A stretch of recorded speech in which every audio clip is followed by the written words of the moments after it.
smartly and strategically, and not just for the sake of using technology, but to enhance their learning experience and also to support learner diversity. Our host, Mr. Sisa, has just said that if we lag behind, then the students will get it ahead of us. So this is not just a technological shift, it's a mindset shift. And I'm excited.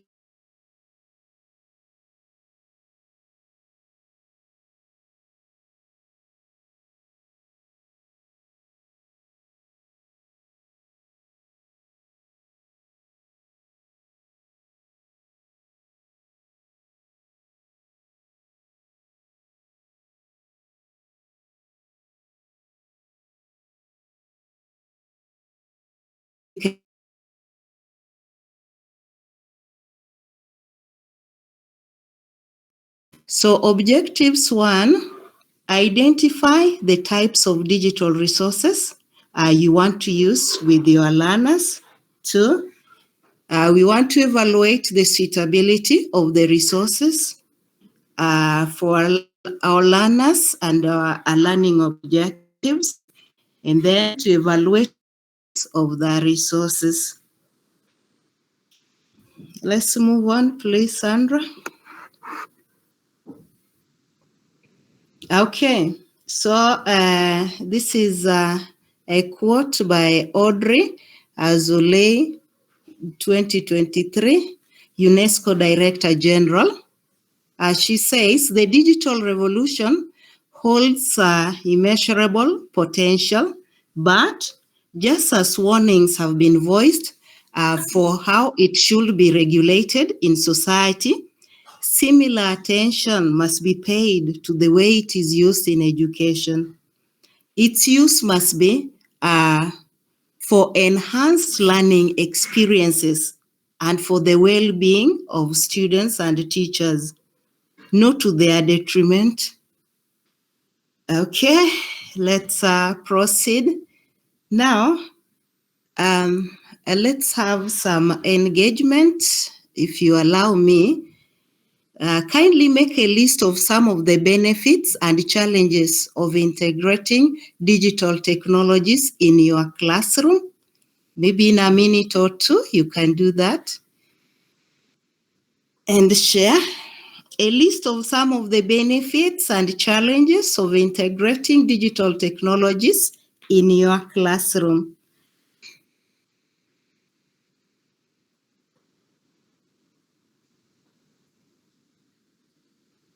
As you note down, write on the chat box or raise your hand and share orally with the rest of the participants.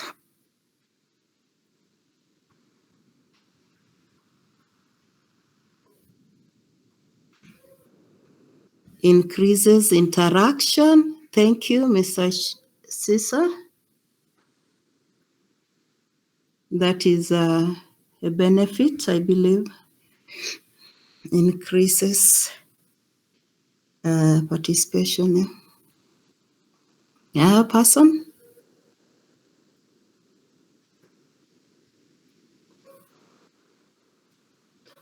Bundles and bundles from Elizabeth. I believe you mean that one of the challenges is data. Thank you.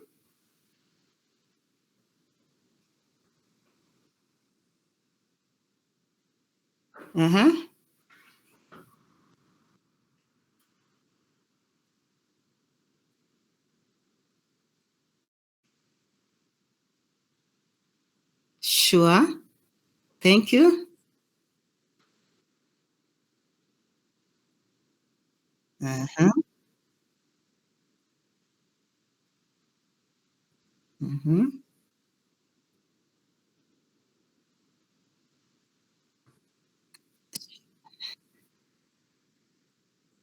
Sure.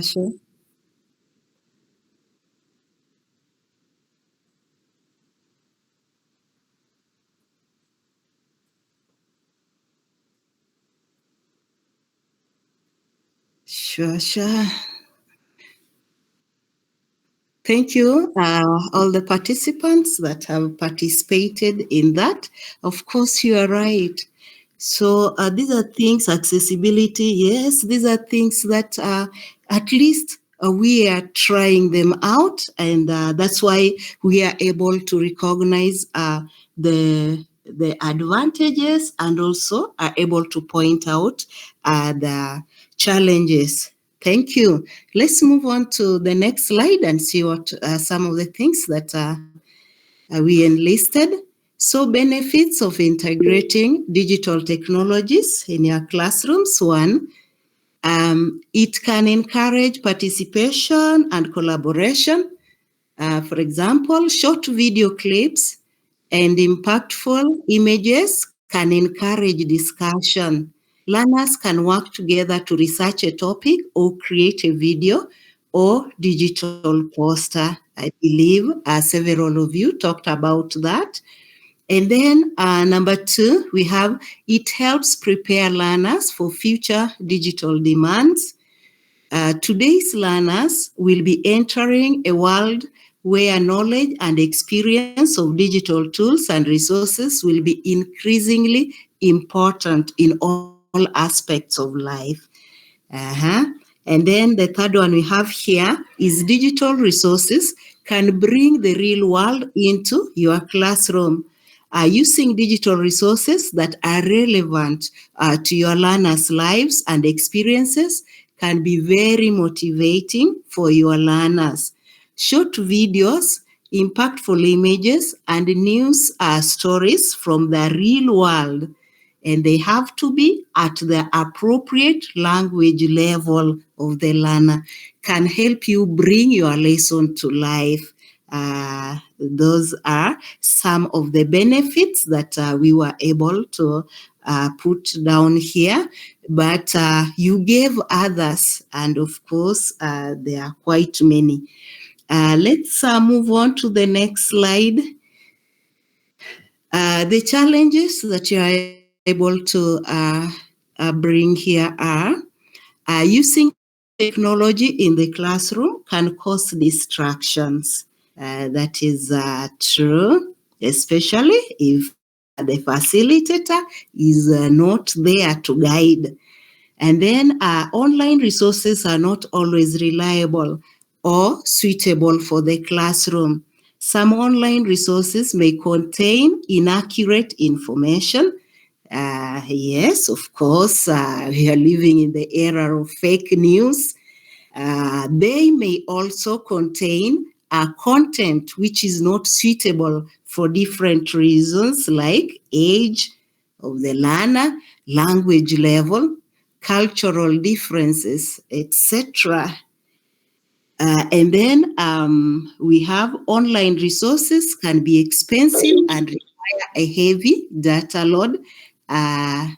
Think about possible data costs. Of course, majority of the learners talked about that. And then for the second point, I don't know, but I've handled cases in my school where parents reported that the students, some of them, were using their smartphones to watch porn materials. So that is a challenge. Let's move on. Let's move on, please. Okay. So allow me to welcome my co-presenter, Elizabeth, to take it from there. Welcome, Elizabeth. Madam Elizabeth. Yes, I'm right here. Thank you for that introduction and the clarity of the first part of our presentation. Hello, for those of us who are just joining. Mary and I are leading you in a discussion on integration of technology into our classrooms. She has taken us through why that is important. But I think the bigger issue we always have and the bigger question that most of us have is, where do I get that material? What can I use that fits the description of digital resource? I remember in the retooling exercise, this was coming up, that most of us, if we walk into a classroom with a laptop, at the end of that lesson, we'll say, I integrated technology, just because you walked into the classroom with your laptop. But really, what is it? As we enter into our CBC era, it is manipulation of those ideas that are digital by the learners, not by the teacher. So if I am going to integrate technology as we are requesting, then how do I get the learners to come into it? How do I get the learners to use it so that at the end of the day they gain by way of content, but they also gain the skill of using digital technology within the classroom. So if we are sourcing then for this material, what are we looking for that um, satisfies the title digital resources? I could be taking to class just a photo, a cartoon, a sketch. If it fits with what I am presenting for that day, if it fits with what I'm teaching, then that is a digital resource. I could have prepared clips or videos, whether they're audio or they're video as per se. It could be recordings that I have done on, if I'm teaching English, it's on pronunciation. If it is a digital text, how am I bringing it into the classroom? We talk so much about participation in the classroom. We talk so much about bringing the learners into what we are teaching. And I think I've had teachers share time and again that one way that they reach their learners is through games. And so if I want to use a digital resource that doubles up as a game, where do I get it? What does it look like? So that at the end of the day, you're looking at resources that are available to the context where you are, that are available to the type of school where you are, that are easily manipulatable by the learners that you are talking about. So we have that on the slide that we will share with you later. If we could move to the next slide for other examples of digital resources. Okay, now I can go one by one. When you're talking about these videos, what are we talking about? We are talking about going to sites and websites like those for the National Geographic. You're going to find materials there. If you're visiting, for example, the BBC site, you can find videos. But the question is, videos on what? Because it depends with what you're looking for. And sometimes you don't want to access the video. Sometimes you want to create the video by yourself. So if I'm creating that video for myself, then which software am I using? Which website can I visit? Which digital tools can I use to shoot those videos that I eventually take to class with me? We have seen television shows that assist with learning, and they have those videos that you can download from those sites and use.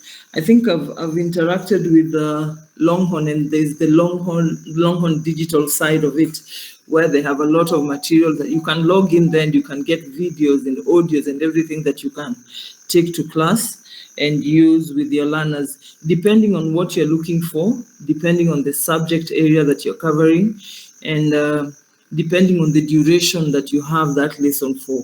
I'm sure these are things that we have come across. Please feel free to share on the chat where you source your digital materials from. I can allow one or two to also maybe put up their hands and share which digital materials they've used and where they have sourced them from. On the other side of the screen, we have the audio side of the digital resources. And again, if we are talking about it, we are asking you to consider the type of learners that you have, the age range, the topic that you're covering. Now, what material can I use that is audio? If I'm going to use, for example, the pronunciation tips, what type of voice am I using that the learners can be able to adapt to? I remember being in primary school and our teacher of English bringing us pronunciation tips, but the problem is it was a white person. And the way that they were pronouncing those sounds, however hard we tried, it never really came out. So when you're sourcing for this material, at the back of your mind, you're asking yourself, does it fit the learners that I have? So you have things like Pixabay and Freesound. You can log on to them and then you can pick the material that fits your learners. Next slide. For images, I want to think this works a little easily for us, aside from the fact that you can, usually we say just walk into a supermarket, buy a magazine, go to the library, get a newspaper and get resources from there. But we are saying we want to do this digitally. It means we can still find the same things, but we are talking about finding them digitally. So which websites do I go to? If it is pixels like we have on our wall, if you're using Wikipedia, we know it gives us a lot of information, a lot of pictures. If you're just going to Google and searching and finding something appropriate, or are you using AI, for example, so that you're using AI to create an image? But that also comes with its own challenges, and you have to come back and still aid these learners to prompt this AI tool that you're using very well to get the image that you have. We once were at a conference with Mary where someone was talking about the use of AI in teaching the texts that we do. And she took us through one of the texts that we are doing, and we literally went back to the set text itself. I believe it was Fathers of Nations. We took one character and we literally, each of us in our different fonts, we typed the characters as described in the story. The pictures were close enough, but there was a little variation somewhere. So if I'm getting those images from AI, which AI tools are those? And remember, at the back of your mind, issues of copyright. So when I find a picture online and I want to use it, which one can I use? Which one can I not use? Depending on what the laws of copyright talk about. I think we're going to talk about that in a second or so. We have written texts. Again, this is something that we do. We are language teachers, some of us, and some of us are not, but language permeates everything that we do, even at the different levels that we teach. And so you're looking at a generation where we are traditionally not teaching and giving assignments from textbooks. We are teaching and students are logging on somewhere to get their assignments. Some of us have gone that far. During the Corona period, we had to adapt to that. And so the issue of text still comes.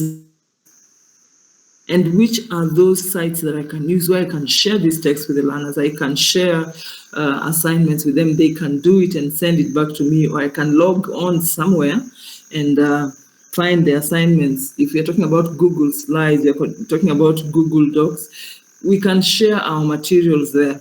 But which would be the best one to fit the learners that you are talking about?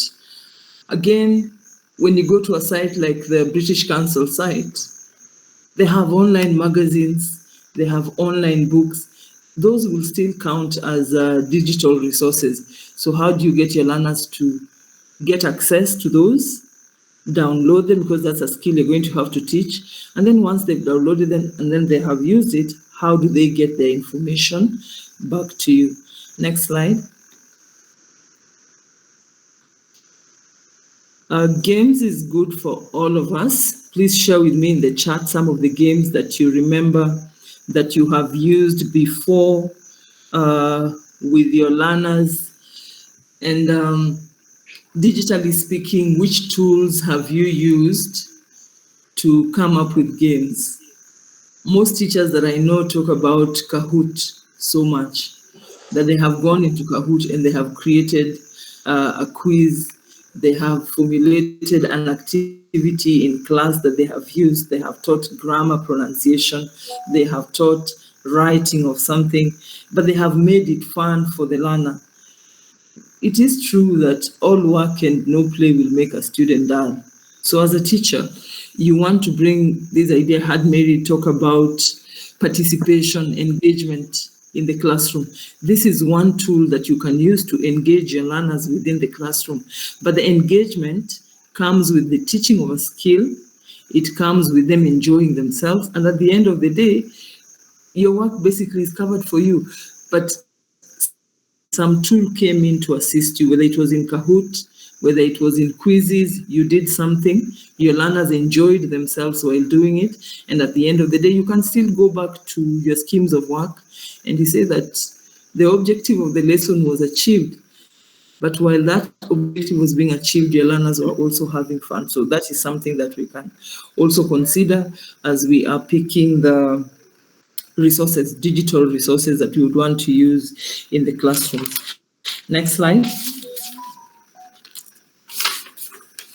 Now, this is what I was talking about. That yes, it is easy to, if you can walk online, but if you can walk into a website, you can walk into a tool and you pick what you want to use. That is easy for us. It is so easy to go to the net and type and find something that you want to use. But what is the bottom line? The bottom line is, what can you use and how can you use it? Because not everything that is on the net is good for the learner. Not everything that is on the net is free for the teacher to use. So issues of copyright will come up. There are things that are free to share. And if you come across those, you will share them freely. You're allowed to use them. You're allowed to share them with your friends. There's no problem. But then there are those that you will use, and you have to come back and say where you got them from. You'd have to mention the original owner of the material because it is under copyright. If you don't, then other issues come up. And then there are those that you will find that you cannot change. The Kenyan culture is that I download and then I make it my own. I think this is what Kenya is.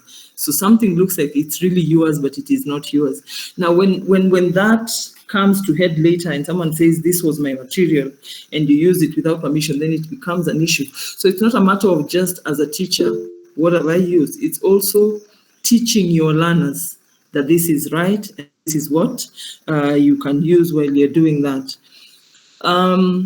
Again, when I'm taking these digital aspects to class, I can think about issues of photocopying. How can it get to my learners if that is something that affects my school? Issues of data connectivity. Can we afford to have that data running for the entire lesson so that the learners are not disadvantaged? After school hours, if I give some work in the library, is there Wi-Fi connectivity that my learners can use? Lavender says on the chat box that she remembers singing games, vocabulary songs. She has used beats and made them to look like words in certain register. And then they use this during the fun singing games. We are using this method to ID characters, themes, and styles, and it's pretty cool. That is true. We don't want to teach our just like the teaching sciences, no pun intended if you're a science teacher on here. But there's this rigidity that comes with the teaching of sciences that someone might not want to have in their language class, for example. And so what Lavender is doing is something that would work, something that would create memorability for the learners. Imagine having a song that identifies all the characters in a book that you are reading. That would be fun. We teach elements of listening and speaking, things like intonation, things like negotiation, and they come with elements of them. So if you can have an acronym that is set in a song, I want to believe that these learners would learn easier and remember it also easier. Now, finally, the last thing that you need to consider as a teacher when you're using these digital tools is whether the resources that you're bringing to class are suitable to your learners. When we talk about suitability, as Sandra goes to the next slide, we are asking if the tool matches the age of the learner, for example. A song can be a song, but a song that you use in a lower class can't be the same song that you use in grade 6 or that you use in grade 10. There will be a difference to it. So you look at the age of your learner and it limits what tools you can use, or it helps you identify the ones that will actually fit that age bracket. You think about the language level. Lavender talked here about register. And it's not just the language level, it's even the language of use. Because the internet is a big world, you can pick whichever language you want. I'm in a school that offers French and German. And for each year that I've taught here, I always learned a French class so that I'm teaching English in a class that takes French. By the time we are a month or two into their first year, they're so, I think, excited to be learning these foreign languages. So when you get into class, you will say good morning, but they will be cheeky and they will tell you bonjour because they want to show you that they know what they are doing. Now, such a class, imagine if it's a class that takes normal English and then has that different extra foreign language. Now, imagine if they were using resources and this foreign language teacher comes with that foreign language, but the resources are in English. That would be crazy. At the retooling, we had to go through all the subjects. And the teachers of Kiswahili were complaining right from day one that even the material that was being used to train them was in English. And yet they are teachers of Kiswahili. There is a lapse there. So the resource should match the language level of the learner, but at the same time, be a language that is easy for the learners to understand and to catch to. And then we have learning objectives, of course. I don't know if someone can give their opinion on this. How does the learning objective affect your choice of digital resource? If somebody can just put up their hand and say something, or put a little note on the chat for me, I will be able to see it. As that is happening, I'll explain the last one, but I really want someone to talk about learning objective. Now, the relevance and the interest of the learners and even of the teacher will determine the tool that you are picking. Personally, I like to write. And so whenever I go online and I'm trying to look for a tool, I drift to the ones that allow me to write so much. Of course, ChatGPT has been used by everybody. I think it is being overtaken by time. But I like it because the prompting, you write and it gives you whatever you want. And I think that gives me some freedom. So I'm very comfortable there. But then the other day I was on Canva and I saw that it still gives me that, but then it adds a level of creativity. Now imagine taking that to a class. My Form 2 class told me this week that they feel they're more of a literature class than a language class, and that is exciting. So when I'm getting these digital tools, I have that at the back of my mind. What is the interest of the learner? And so the interest is driving the choice of what I choose. The relevance of it. Imagine walking into that literature class, but you've taken a tool that serves no purpose at all in terms of literature. You're killing something in those learners. You're driving them away from that engagement that we are trying to create.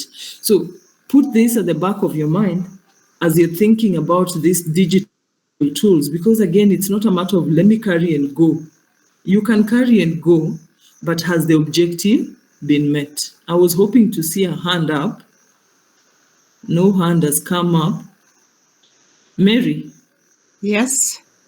Could you talk about how learning objectives affect the choice of digital resources? Okay.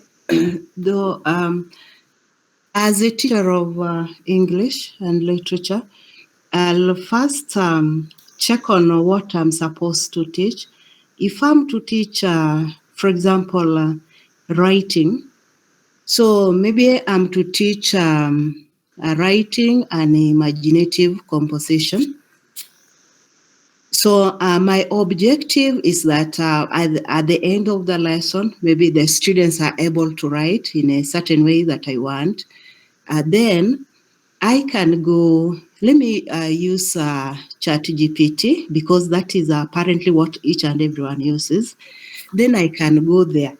The only problem that I've noticed is the lack of giving adequate prompts.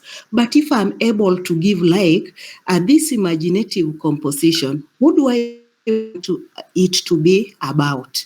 Do I want it to be about politics? Do I want it to be a love story? I have to key in the proper prompt. And am I able to even add further? It is not just enough that I want a love story. No, what kind of a love story? For what age?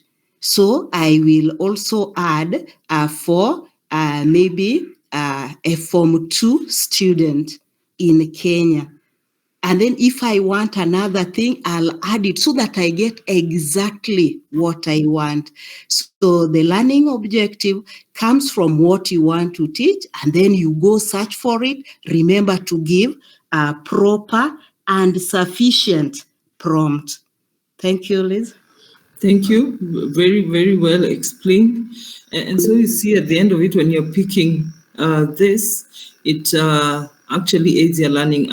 As I go to the next slide, Fadili, I've seen your hand just in about 5 seconds. Fadili. Sandra, meanwhile, go to the next slide. Thank you for the opportunity. Basically, I'm a mathematics and science teacher. So when you're doing mostly of the science, you realize that mostly are hand-on practicals. So you realize that if I'm choosing this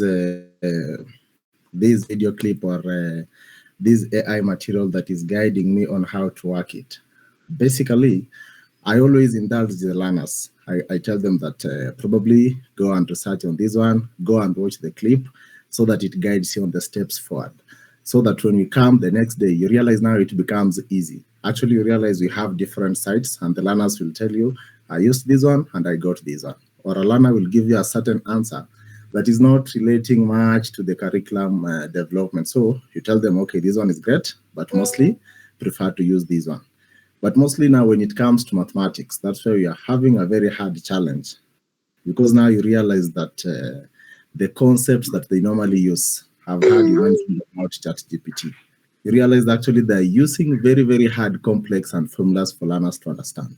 So basically in mathematics, unless maybe for these teachers who are teaching in lower grades, they can use for numbers or something, but I believe maybe due to more and more learning and sharing, maybe if some of the colleagues have better ones, they could also share.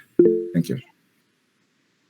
Thank you so much. I see the other hands, but I encourage that you put it on the chat box for the basis of time. I'll see it and we'll see. So Lavenda, I've seen you put it on the chat box. Beatrice, put it on the chat box too. Other things that you consider, we have diversity, the gender, the culture, the ethnicity. If it is disability, which we don't like to talk about nowadays, if they're differently abled, take that into account as you are picking the digital resources that we are talking about. Inclusion is the idea, inclusivity. Whatever you pick must work for every learner in that class at the same time.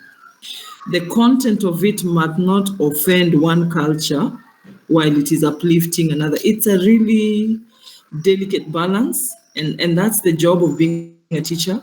That balance must be there while at the same time you're meeting your objective. Constant struggle. Reliability. You're talking about different, they could use different tools, but sometimes you imagine that if you prompt these tools wrongly, they give you something different. Somebody prompts again, it is something different. So consistency and reliability is key. And of course, we have to deal with tech issues and not just issues with connectivity. What about the hardware of it? Right now, as I'm talking to you, the lights have gone off. Thank God I had enough power and I wasn't relying on Wi-Fi, because now I would be in trouble. You would be busy looking for me. Elizabeth, someone would be saying, oh, she's been cut off. So these are things that are coming in with the age of technology, and we just have to find our ways around them. Sandra, next slide. As we come to the end, therefore, finally, what I just say is that when you're doing sourcing, this is what you must do. Don't wake up and pick a tool. There's a process to it. What is the need that you want to meet within that classroom, within that lesson, within that 40 minutes, or if it's a double lesson? Once you have the need, then you can choose the source from which you want. Do you want an image? Do you want a video? Is it audio that you want? From the source now, you can check what is suitable for your learners, that inclusivity that I was talking about. What is their gender? What is their culture? What is their ethnicity? Those little things that matter at the end of the day. Accessibility is key. Don't insist on picking a resource that is not accessible to you or to your learners. Your school has only 5 laptops, but you insist that they must watch a podcast. and they want to watch it on those laptops and you have 70 learners, never going to happen. So look at the balance of it and then check whether the resource will be reliable. The information that they give, confirm it through other tools. Don't pick one tool and stick with what it gives you. You must do fact checking. There are so many software that you can use fact checking. That is conversation for another day. And then, of course, the tech issues. Is there electricity? Is there connectivity? Do we have enough computers? If you're using smartphones on that day, do you have enough smartphones? If it is audio, do you have a very good speaker through which your learners can hear everything that you're talking about? Next slide. Sandra? As I go and see what Lavender has written on the chat, please think as fast as you can with this and just put something on the chat box. What difficulties do you anticipate you're going to have as you are sourcing for these resources? And for each difficulty that you come up with, what do you think the solution can be? Lavender says on my earlier question, the math teacher talked about AI using complex words or vocabulary. She suggests with AI, you'll just need to condition it to give you resources that are palatable to or to grade 9. I agree with Lavender. That prompting again, AI goes wherever you want it to go. Wherever you lead it, it will take you. So that is something that you can work on. Beatrice says, depending on the teacher's interest in digital material, I feel there's need to be cautious so that the material chosen is not too complex or too bulky for the learner. I agree. Also, something workable it should be something that is workable within 40 minutes. I totally agree with that because we are looking at inclusivity, like I said, so that will come into play. So some of those difficulties that you can face with AI, because I'm promising you, it's uncharted territory. We are all walking into these things afresh. So we are bound to get bumps along the way, but for every bump that you get, the beauty of teaching is that you have a whole community that comes with it. A community like the one that we share right now, 1 million teachers and IPA. If you bring that bump to the community, we can always find a solution to it. But I want to believe that the challenges are in the prompting as far as I can see. And the other bigger challenge is in the lack of the hardware that we use. Stephen says, no vocabulary is needed in AI era. The key secret in the use of AI is in proper prompting. I totally agree. You tell it what you want. Whether you're doing maths or sciences or geography or physics, you direct it where you want it to go. Because again, it's also coming from the background of all the information is there. So you need to tell it what to give you, and that is what it will give you. I can give a chance to one person to talk about any difficulty that they foresee we might have with sourcing for digital materials. An opportunity for one person. You just put up your hand, I'll see you.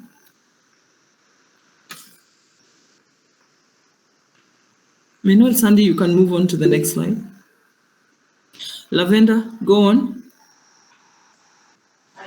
Hey. Hi. Well, the most obvious problem is funding. You might be at a school where you can't literally get all these things. They'll tell you we had made our budget and we can't make more budget cuts, especially not with the AIs. Maybe there's no Wi-Fi, there's no power. Those things still exist. We might assume that like we are having power in all these schools, but that's not always the case. It might be there, but not reliable. So that's obviously a problem. And then accessing these things, the money, the schools might not have it. As a teacher, you might be really willing to incorporate AI into your teaching, but you might not be at a position of like accessing it every time because of money and all of that. So it's money, and also the school being able to source it. Or maybe how is your leader, maybe your principal or the one who is in charge of the school, are they receptive about this AI thing or not? Some people are still pretty adamant on not incorporating in the study. They say you're a teacher, just do your job. Why do you need to like bring in that? Sometimes I'm like, I don't mean you have to disobey your senior per se, but you just have to go the extra mile, start the work, then they see the importance of it. So sometimes you could be, we'd be having a class, maybe pass by and see what goes in the class. So when they pass by and see a very interactive class, children enjoying it, they might be moved and then they might fund that. So that's what I've got to say. Thank you. Thank you. Very well said, very well explained.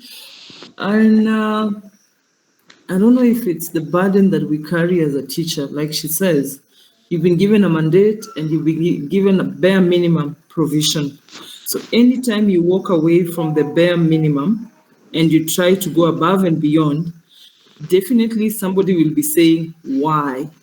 Because some people don't understand the why goes towards the passion that you have or the objective that you want to meet. But also remember, we're not all saying we walk into that. We are saying, like she says, judge where you are and then what is available. There are no laptops very well. I can use a phone. I don't have these big tools to do audios with, but I have a small radio. So you start small and you make your way up. Of course, provision is key. Background of your school is key, but match your sourcing to what is available to you. You can't be deep in the village, there's no electricity, and you're insisting that is what you want. But if you can find a generator, find it and then use it. So we are working with the limits of what we have. Thank you, Lavender. That was amazing.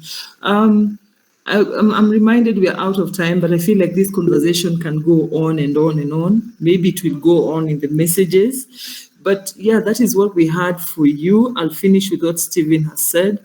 Irrespective of the complexity of the question, invest in research on good ways of prompting. As they say in computer, garbage in, garbage out. I want to finish with that. Cesar, back to you.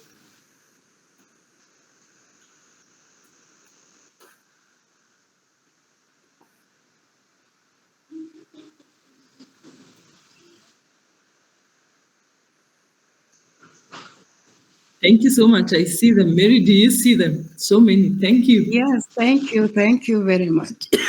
Sorry.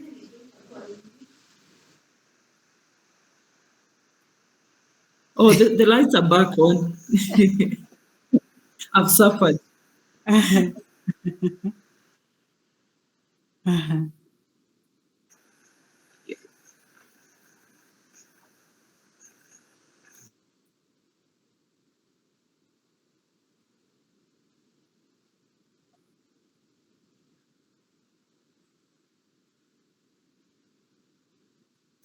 Yes.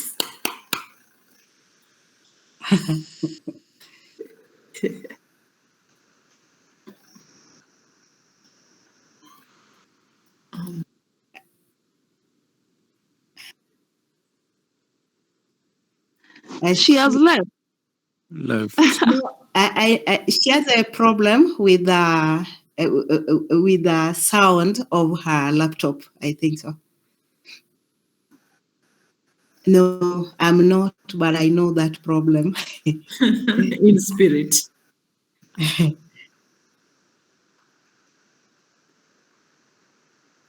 Of course.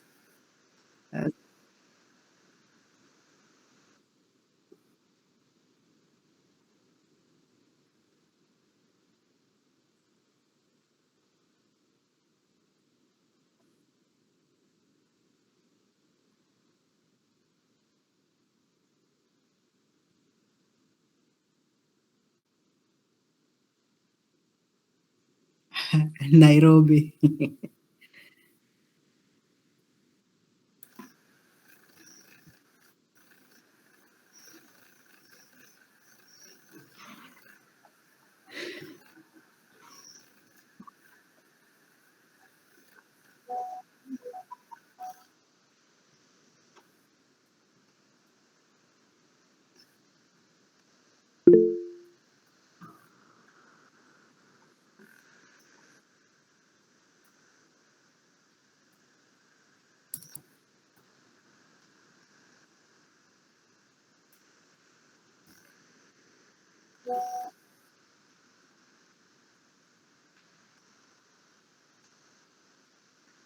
Sure.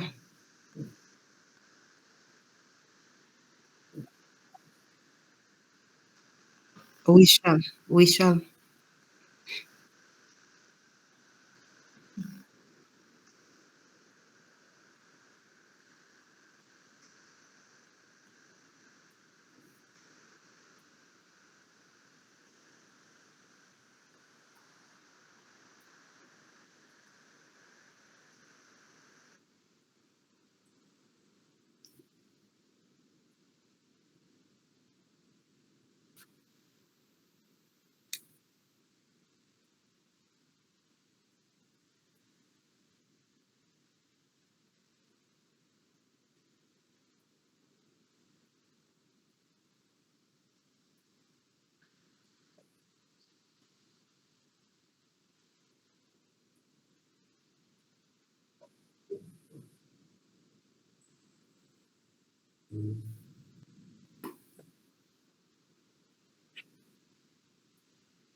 Oh, good evening, everyone. And thank you, Caesar, for just giving me this opportunity to talk to this team virtually. Thank you so much, Liz, Mary, Sandra, Caesar, and those who worked behind the curtains to make this session a successful. We are living in a digital life. We are living in a digital era. And I must say, every day is a learning day. And I'm sure all of us who have joined today, there's something that we've learned. And my prayer is we keep joining so that we can keep learning, for learning never ends. Thank you so much, the team that have been working to make this a successful. Well done and keep it up.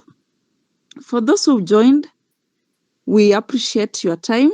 We appreciate your sacrifice just to come and listen. Without you, this session wouldn't have been a success. And Liz and Mary, you've really done a good job. I know our learners out there, they're having their best and they're learning a lot from you teachers. And how I wish during our time, our teachers would have gotten this opportunity to learn all of these things, but everything has its time. I know millennials, you understand, and the Gen Zs, you're wondering, why were your teachers not having this? It's not too late. We are here to give to the next generation. Asanteni sana. I know some of you are wondering what is IPA and who are these IPA and why are they doing this? IPA is an umbrella covering 1 million teachers. 1 million teachers are a global program, but now in Kenya, it is being carried by IPA.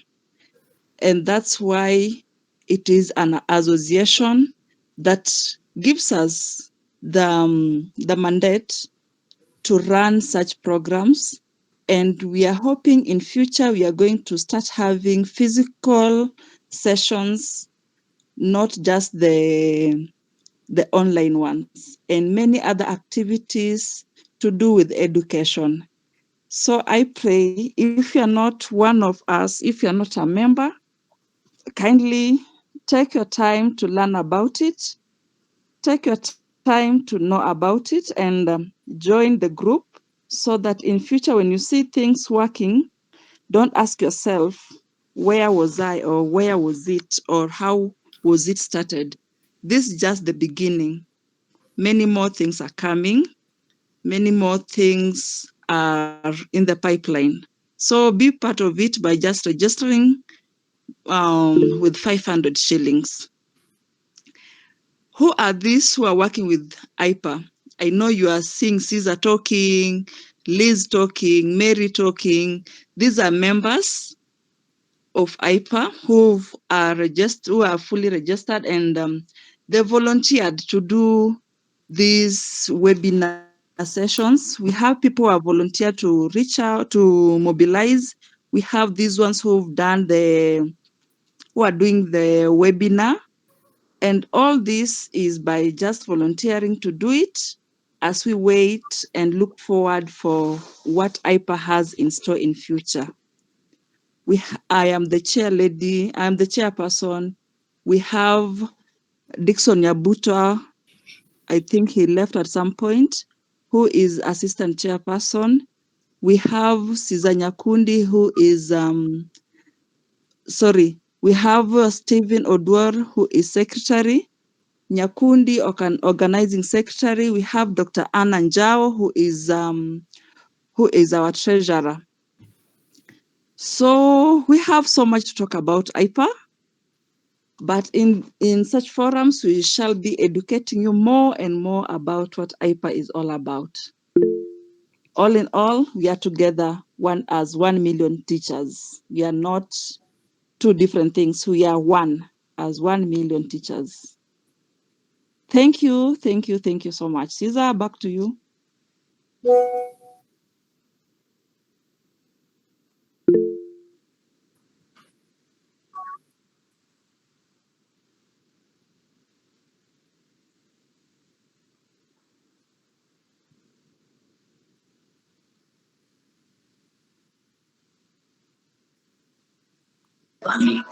Not actually. I just wanted to inform them that I've dropped the link. Thank you.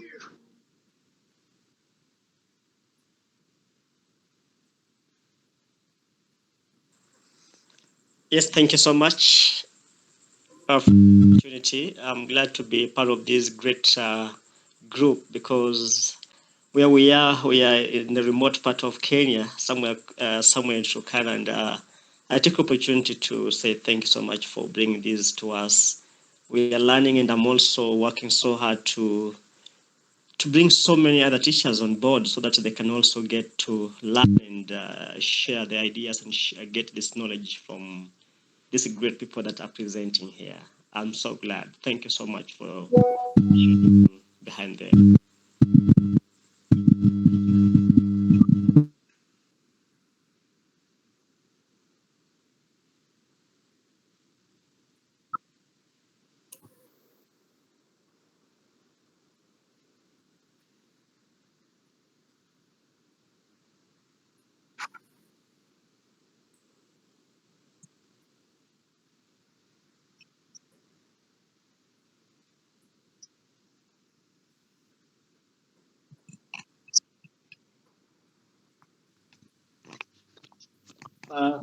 Thank you very much, sir. Yes, I'm around. Actually, I was just following up.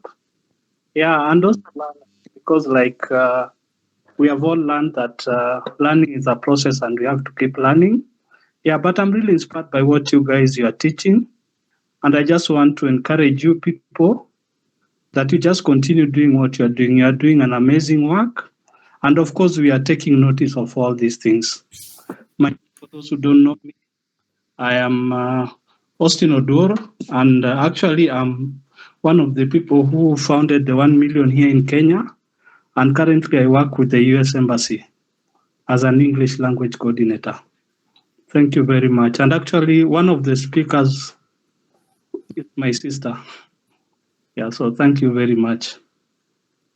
One of the presenters.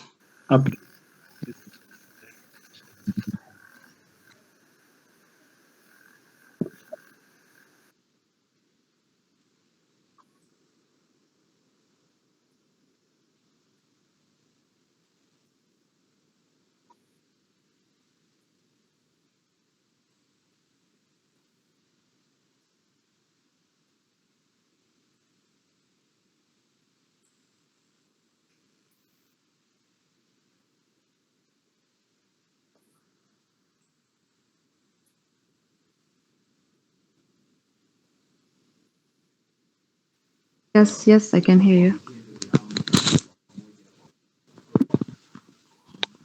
Uh-huh. Okay.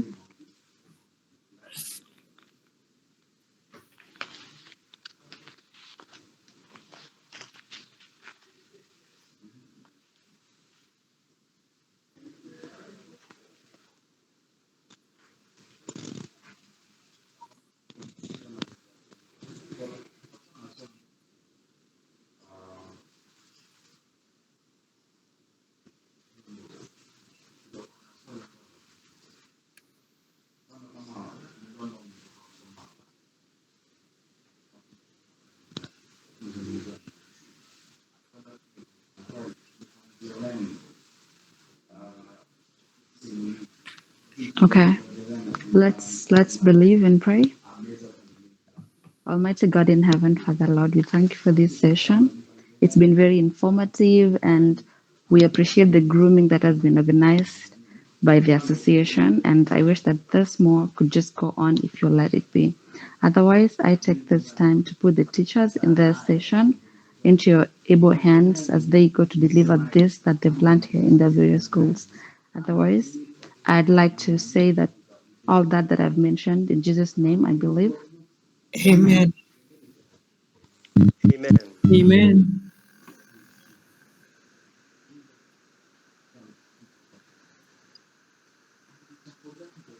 You too.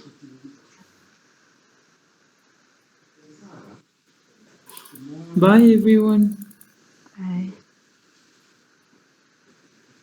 Oh, and on the form, there's the first bit that asks about who you are, whether you're a teacher. The first thing I think you should tell everybody that it means teacher. They've written T, her, take her, something like that. Then And we what's the have second one? parent. It is just a thing spelling error. What about the second one? Student, or I don't know, It there's a looks student.